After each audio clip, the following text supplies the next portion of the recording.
In this tutorial, I'll walk you through the process of streaming Netflix on Discord while ensuring that the audio is also transmitted. To start, open Netflix in your web browser. Next, launch the Discord app. Typically, you would share your screen by joining a voice channel, initiating a call, and then selecting Share Screen and go live.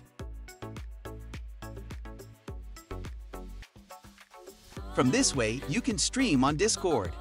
However, a common issue arises where Discord fails to recognize Google Chrome, resulting in no audio transmission.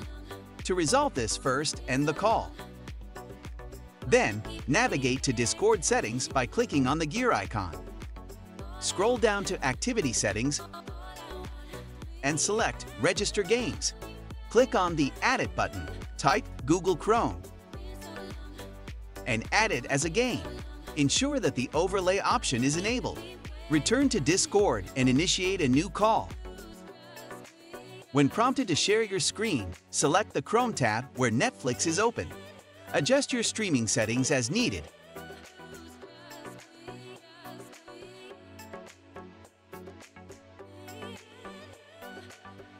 Then click Go Live.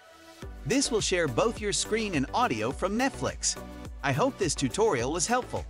If it was, please consider liking the video and subscribing to the channel. Thank you for watching, and I'll see you in the next tutorial.